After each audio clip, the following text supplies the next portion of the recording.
الحمد لله وكفى وسلام على عباده الذين اصطفى أما بعد فأعوذ بالله من الشيطان الرجيم بسم الله الرحمن الرحيم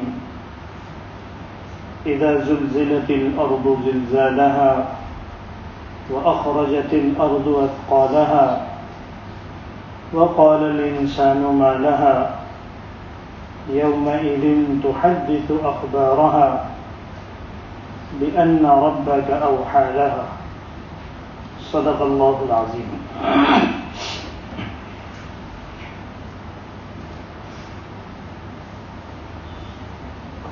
اللہ تبارک و تعالیٰ نے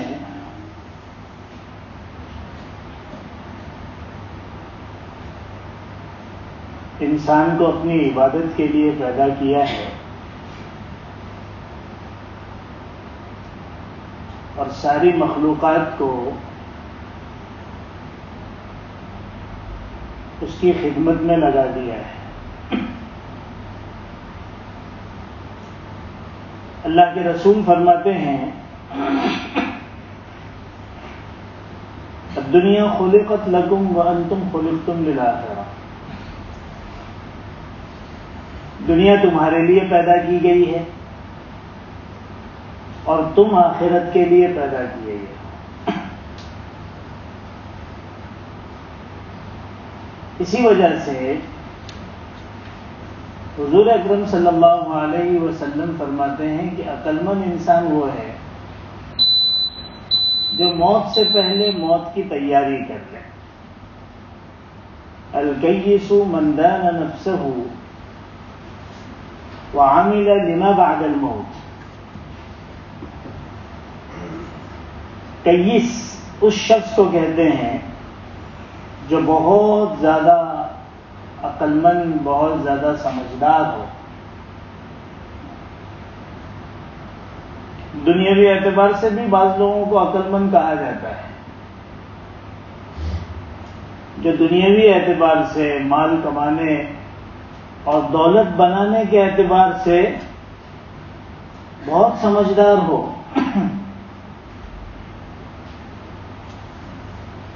24 گھنٹہ اس کا دماغ چلتا ہو. کاروباری اعتبار سے ماہر ہو. ڈیل بہت اچھی طریقے سے کرتا ہو اور ہر ڈیل میں کامیاب رہتا ہو تو لوگ کہتے ہیں بڑا سمجھدار ہے. حضور اکرم صلی اللہ علیہ وسلم اس شخص کو سمجھدار کہہ رہے ہیں جو اس زندگی کے بعد ایک جو ہمیشہ اور لامحدود زندگی آنے والی ہے اس کے لیے تیاری کرنے والا. اسے حضور اکرم صلی اللہ علیہ وسلم سمجھدار اور کیس فرما رہے ہیں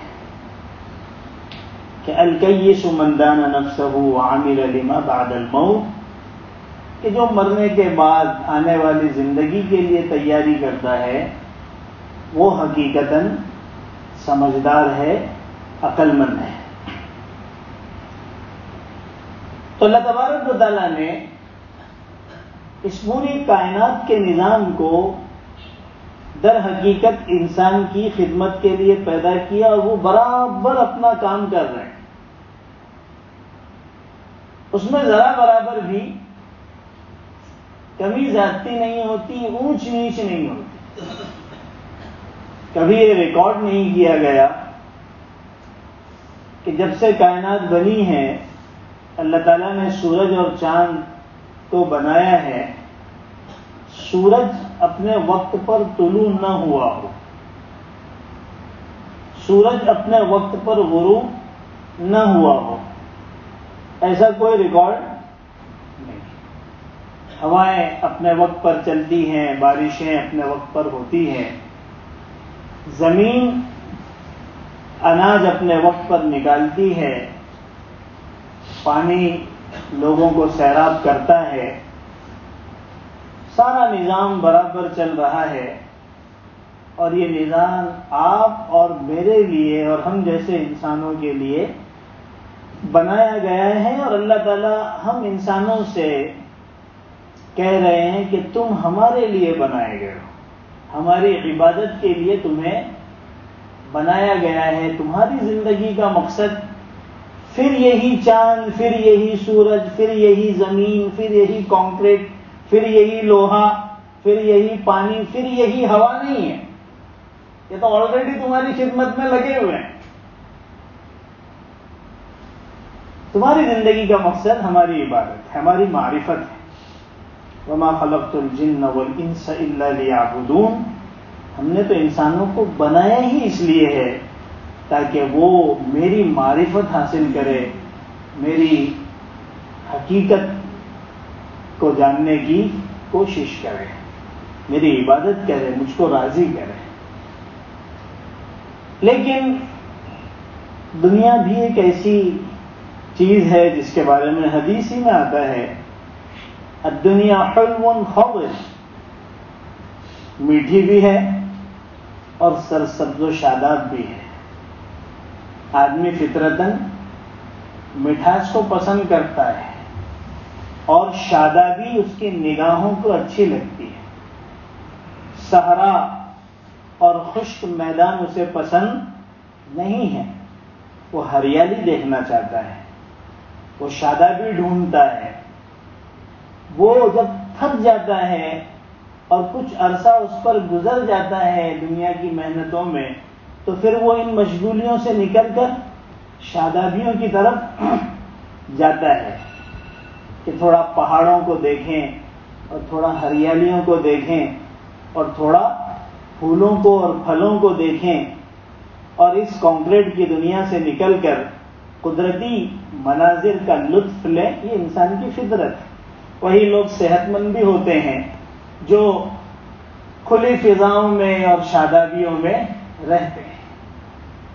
تو اللہ تعالیٰ نے دنیا کو میٹھا بھی بنا دیا، سرسبز و شاداب بھی بنا دیا، جس کا نتیجہ یہ ہوا کہ اس مٹھاس میں ہی آدمی مشغول ہو گیا، اس شادابی میں ہی گم ہو گیا اور آخرت بھول گیا، جس کے لیے اس کو پیدا کیا گیا تھا، جو اس کی اصل زندگی کا مقصد تھا، جو اس کی اپنی اصل منزل تھی،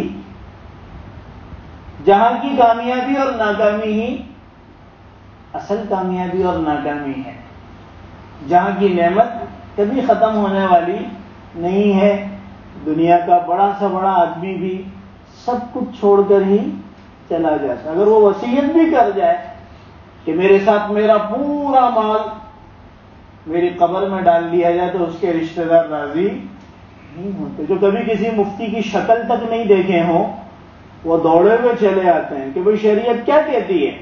جس نے کبھی زندگی میں ایک وقت کی نماز نہیں پڑھا، جسے قرآن کا ایک لفظ نہیں آتا، جسے دین سے کوئی واسطہ نہیں ہے، لیکن اس پرچے کو حل کرنے کے لیے وہ دوڑا ہوا چلا آتا ہے کہ حضرت اس کا مسئلہ کیا ہے، کیا ہمارے اس مردے کی وصیت پر عمل ہوگا، کیا اس کا پورا خزانہ اس کے ساتھ قبر میں ڈال دیا جائے؟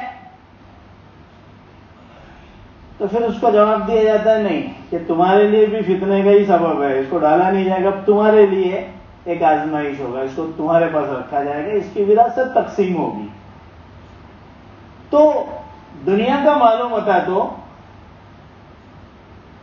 دنیا ہی میں چھوٹ جاتا ہے، لیکن آخرت کی جو نعمتیں ہیں وہ اس کے ساتھ ہمیشہ رہے گی، خالدین فیہا ابدا، ہمیشہ ہمیشہ اپنے نعمتوں میں وہ رہیں گے۔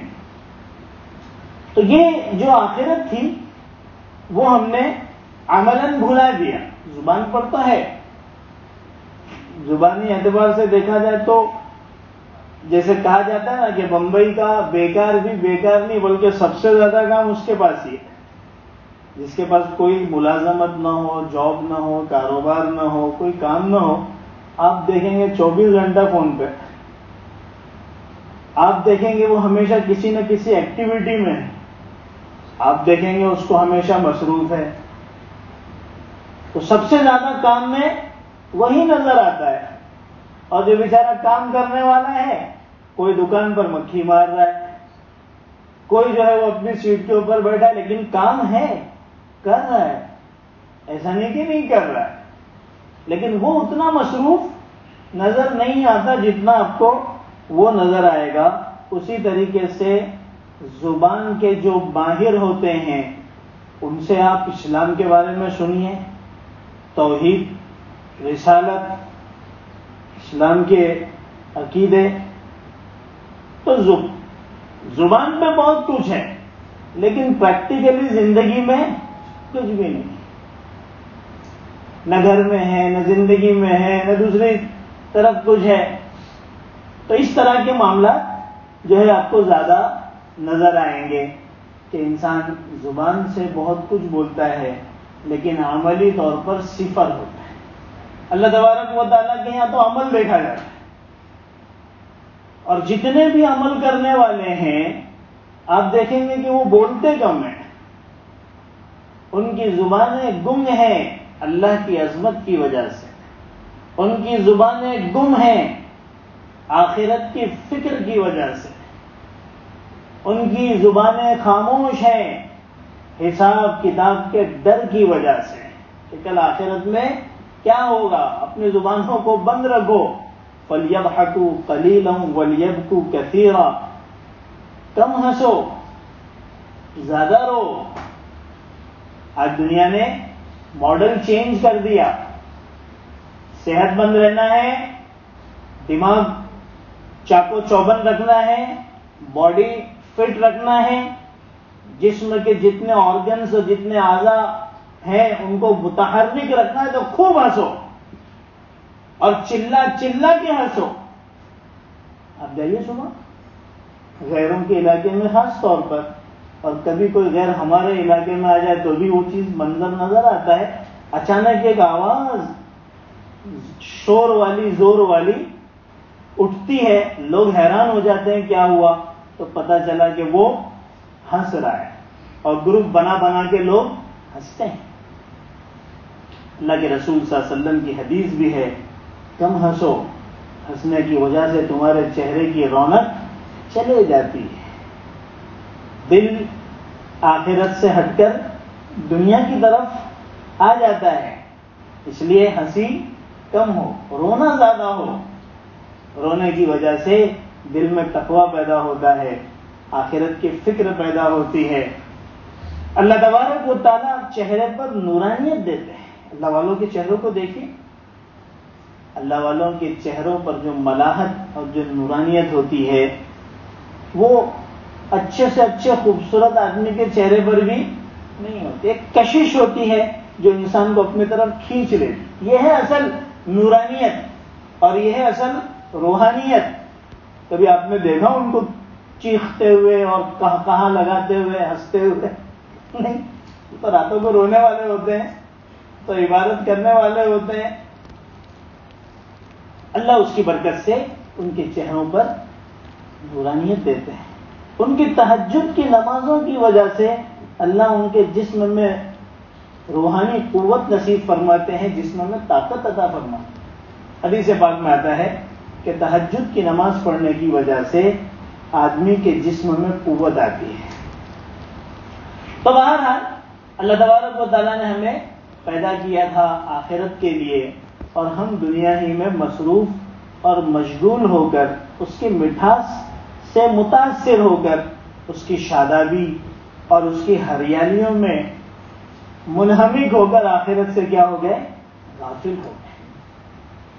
جبکہ آخرت یہ وہ چیز ہے جو انسان کو سیدھے راستے پر چلانے کا ایک بہت بڑا ذریعہ ہے.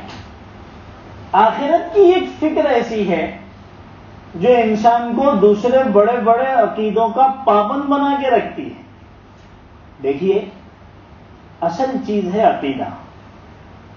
اللہ تبارک و تعالیٰ کی وحدانیت کا عقیدہ، حضور اکرم صلی اللہ علیہ وسلم کی رسالت کا عقیدہ، اللہ تبارک و تعالیٰ کی کتابوں کا عقیدہ، تقدیر کا عقیدہ، جنت اور جہنم کا عقیدہ، فرشتوں کا عقیدہ، اسی طریقے سے آخرت کا عقیدہ، بعث بعد الموت جس کو کہتے ہیں کہ مرنے کے بعد پھر اٹھایا جانا ہے اور پھر اللہ تعالیٰ کے سامنے میدان محشر میں حاضر ہونا ہے اور وہاں پر اپنی زندگی کا حساب دینا ہے۔ عقیدے تو بہت سے ہیں، لیکن ان عقیدوں میں 3 عقیدے بنیادی عقیدے ہیں۔ ایک عقیدہ ہے توحید کا عقیدہ، اللہ تعالیٰ کی وحدانیت، اللہ اکیلے ہیں، اللہ یکتا ہیں، اللہ اپنی ذات اور صفات میں تنہا ہے، نہ اس کی ذات میں کوئی شریک ہے، نہ اس کے صفات میں کوئی شریک ہو سکتا ہے۔ عیسائیوں نے حضرت عیسیٰ کو اور ان کی والدہ حضرت مریم کو اللہ تعالیٰ کی ذات میں شریک کر دیا اور ثالث ثلاثہ کا عقیدہ بنایا کہ خدا 3 ہے اور وہ 3 مل کر ایک ہیں۔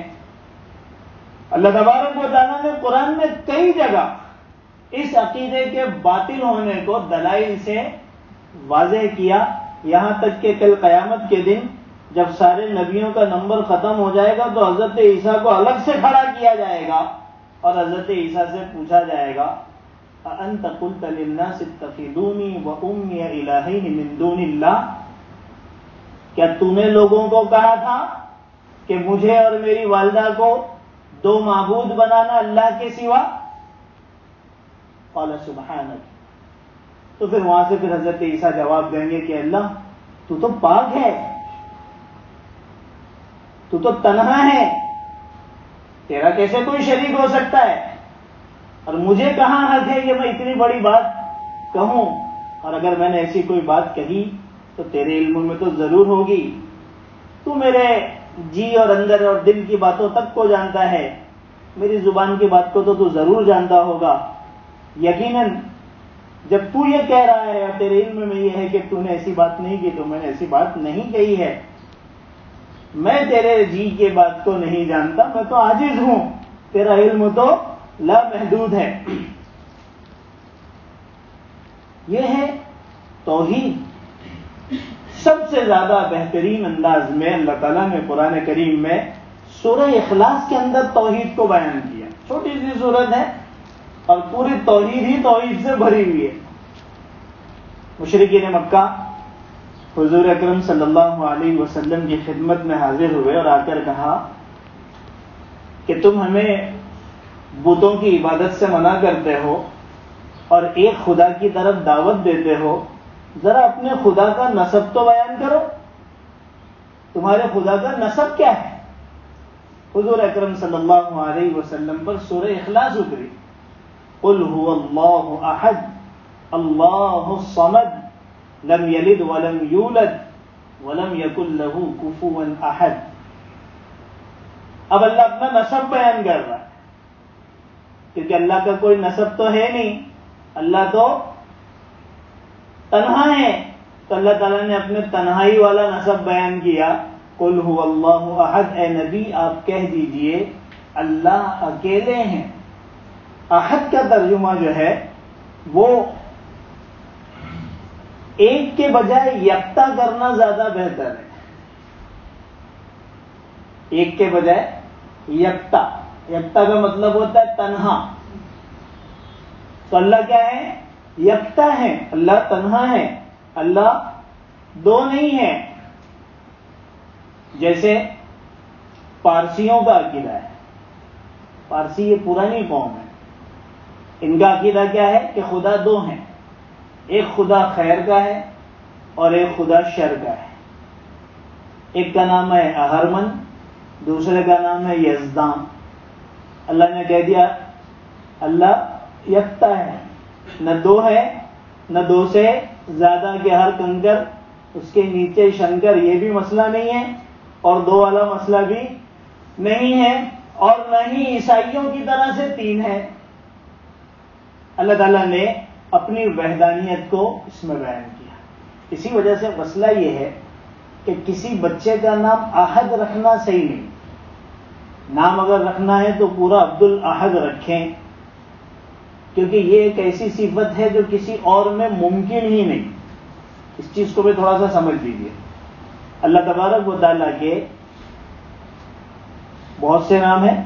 وَلِلَّهِ الْأَسْمَاءُ الْحُسْنَى فَادْعُوهُ بِهَا. اللہ تعالیٰ کے بہت اچھے اچھے نام ہیں، اس سے اللہ کو پکارو. اب اس میں اللہ تعالیٰ کا ایک نام تو ذاتی نام ہے اور بہت سارے نام اللہ تعالیٰ کے صفاتی نام ہیں. ذاتی نام کس کو بولتے ہیں؟ جو خاص اس کا نام رکھا گیا تھا. ایک بچہ پیدا ہوا، اس کا نام رکھا گیا خالد. اب وہ جب بڑا ہوا تو اس نے ڈاکٹری کی، تو اس کے ساتھ اس کا ایک نام اور پڑ گیا، ڈاکٹر صاحب، حکیم صاحب، فلاں صاحب. پھر انہوں نے کوئی اور کورس کیا تو ایک نام اور بھی ہو گیا، کوئی اور بھی ان کے اندر مہارت تھی، ایک نام اور ہو گیا. یہ جو دوسرے بہت سارے نام ہیں یہ صفاتی نام ہے، یہ ان کا ذاتی نام نہیں ہے. اللہ تبارک و تعالیٰ کا ذاتی نام ایک ہی ہے اور وہ ہے اللہ، کہ اللہ کا اصلی نام ہے. اور اس کے علاوہ جو بہت سارے نام لیے جاتے ہیں وہ صفاتی نام ہے. اب جو پڑھتے ہیں واللہ الذی لا الہ الا هو الرحمن الرحیم الملک القدوس السلام المؤمن المہیمن العزیز الجبار المتکبر الخالق البارئ المصور الغفار القهار الوهاب الرزاق الفتاح العلیم القابض الباسط الخافض الرافع المعز المذل السمیع البصیر الحکم العدل اللطیف الخبیر الحلیم العظیم الغفور الشکور العلی الکبیر الحفیظ المقیت الحسیب یہ جو پورے نام ہیں جو کل ملا کے 100 ہو جاتے ہیں، یہ سارے کے سارے نام کیا ہیں؟ صفاتی نام ہیں. ان صفاتی ناموں سے ہم اپنے بچوں کے نام، انسانوں کے نام رکھ سکتے ہیں. جیسے بہت سارے نام ہوتے ہیں، عبدالعزیز ہوتا ہے، عبد الرحمن ہوتا ہے، عبد الرحیم ہوتا ہے. لیکن ان صفاتی نام میں بعض نام ایسے ہیں جن کو عبد کے لگائے بغیر رکھنا صحیح نہیں. جیسے مثال کے طور پر کسی نے کسی کا نام رکھ دیا رشید احمد، تو نام رکھ سکتا ہے، اس نے آگے عبد نہیں بڑھا. عبد کا مطلب ہوتا ہے بندہ. کسی کا نام رکھ دیا سمیع احمد، عبد السمیع نام نہیں رکھا، یہ نام رکھ سکتے ہیں. اکثر ایسے صفاتی نام ہیں جن کو بغیر عبد کے بڑھائے ہوئے بھی رکھا جا سکتا ہے. لیکن کچھ صفاتی نام ایسے ہیں جن کے آگے عبد کا بڑھانا ضروری ہے اور ان کو عبد کے ساتھ پکارنا بھی ضروری ہے. بعض لوگ نام تو بیچارے پورا رکھتے ہیں لیکن پکارے جاتے ہیں ادھورے، اور وہ ادھورا پکارنے کی وجہ سے وہ گنہگار ہوتے ہیں. بتانا اصل مجھے یہ ہے. جیسے میرا نام عبد الرشید ہے، کوئی مجھے رشید کہے تو چلے گا، کوئی مسئلہ نہیں. لیکن اگر کسی کا نام عبد الاحد ہے، اس کو کوئی بولتا ہے احد ادھر آ، وہ گنہگار ہوگا. یہ صرف اللہ کے ساتھ خاص ہے. اس کو اس طرح سے پکارنا بھی صحیح نہیں ہے اور اس طرح سے بغیر عبد کے نام رکھنا بھی صحیح نہیں ہے. اسی طریقے سے عبد الرحمن، رحمان بھائی تو ہمارے یہاں پر بولنا عام ہے، یہ گنہگار ہے بولنے والا. عبد الرحمن، یہ رحمان کی جو صفت ہے یہ اللہ کے ساتھ خاص ہے. عبد الرحمن نام رکھنا عبد کے ساتھ ضروری ہے اور اس کو عبد کے ساتھ ہی پکارنا بھی ضروری ہے. بغیر عبد کے پکارنا صحیح نہیں ہے. تو اس طرح سے اور بھی بعض جو ہیں وہ صفاتی نام ہیں جس کے لیے عبد کیا ہے؟ ضروری ہے. تو اللہ تعالیٰ نے اپنی وحدانیت کو بیان کیا. قل هو اللہ احد، اللہ اکیلے ہیں، یکتا ہیں. اللہ نہ ذات میں کسی کے ساتھ پارٹنر ہے، نہ صفات میں اس کا کوئی پارٹنر ہے. اللہ الصمد، اللہ بے نیاز ہے. لم یلد ولم یولد، نہ وہ پیدا ہوا کسی سے نہ اس سے کوئی پیدا ہوا. ولم یکن لہ کفوا احد، اور اس کا کوئی ہمسر اور برابر نہیں ہے. یہ وحدانیت جو اللہ تعالیٰ نے قرآن کریم میں سورہ اخلاص میں بیان کی ہے، یہ سب سے جامع، سب سے مانع اور سب سے مکمل ہے. ایک عقیدہ جو سب سے زیادہ اہم ہے وہ وحدانیت والا ہے، کیونکہ اس کے بعد ہی سارے عقیدوں کا نمبر آتا ہے. اگر کوئی وحدانیت والے نمبر میں ہی پھسل گیا اور بہک گیا، گمراہ ہو گیا، تو پھر سارے آگے والے عقیدے کیا ہیں؟ وہ چاہے کتنے ہی اچھے کیوں نہ ہو، وہ اس کو کام آنے والے نہیں. اچھا، عقیدے کی بھی اہمیت سمجھ لیجئے. عقیدہ ہی اصل ہے، عمل اس کے بعد نمبر پہ آتا ہے. حضور اکرم صلی اللہ علیہ وسلم نے اس کو اس طرح سے سمجھایا صحابہ کو. بنی الاسلام علی خمس شہادت اللہ الہ الا اللہ وان محمد رسول اللہ واقام الصلاۃ وایتاء الزکاۃ وصوم رمضان والحج. اسلام کی عمارت 5 چیزوں پر قائم ہے. یہ جو بلڈنگ ہے اس کا پورا بیس جو ہے وہ آپ کا فاؤنڈیشن ہے، یہ پیلر جو ہے یہ اصل ہے.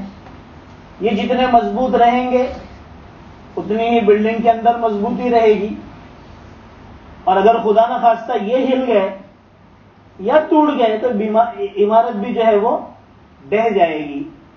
پھر حضور اکرم صلی اللہ علیہ وسلم نے ان 5 چیزوں کو ایک مثال سے سمجھا. 5 چیزیں کیا بیان کی؟ سب سے پہلے فرمایا اس بات کی شہادت دینا، گواہی دینا کہ اللہ کے سوا کوئی معبود نہیں اور حضرت محمد صلی اللہ علیہ وسلم اللہ کے رسول ہیں. یہ دونوں ایک دوسرے کے لیے لازم و ملزوم ہیں.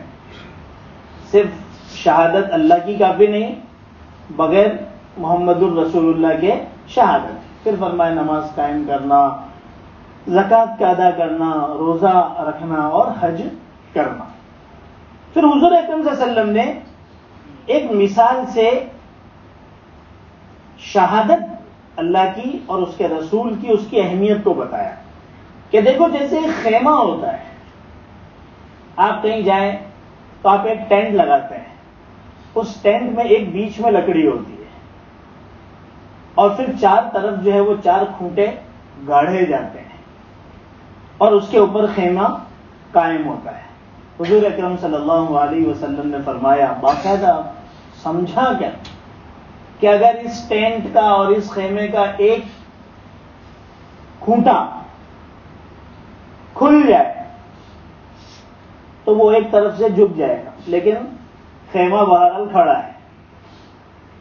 اگر دوسرا کھوٹا بھی جھک گیا، نکل گیا تو وہاں کا حصہ جو ہے وہ لڑک جائے گا، لیکن خیمہ بہرحال کھڑا ہے. یہاں تک کہ اگر 4 کھوٹے بھی نکل جائیں تب بھی خیمہ بہرحال کھڑا رہے گا. کہا جائے گا بھائی خیمہ ہے. اس سے نماز، روزے، حج اور زکوٰۃ کی حقیقت کو سمجھایا کہ یہ بہت بڑی چیز ہے، لیکن اگر کسی ایمان والے کے زندگی میں یہ چیزیں نہیں ہیں تب بھی اس کا ایمان ہے بڑا لڑکھڑاتا ہوا ہے، خالی دکھ رہا ہے لیکن ہے. لیکن اگر 4 کھوٹے قائم ہوں اور بیچ کا جو ستون ہے وہ گر جائے تو پورا خیمہ گر جائے گا. حضور اکرم صلی اللہ علیہ وسلم نے اس کے ذریعے سے یہ سمجھایا کہ اگر وحدانیت کا اور اللہ تبارک و تعالیٰ کی ذات اور صفات کے تعلق سے جو عقیدہ ہونا چاہیے، وہ کھوٹا جو ہے اور وہ جو ستون ہے اگر وہ ہمارا کمزور ہو گیا اور وہ گر گیا تو پھر پورے ایمان کی عمارت ہی ڈہ جائے گی.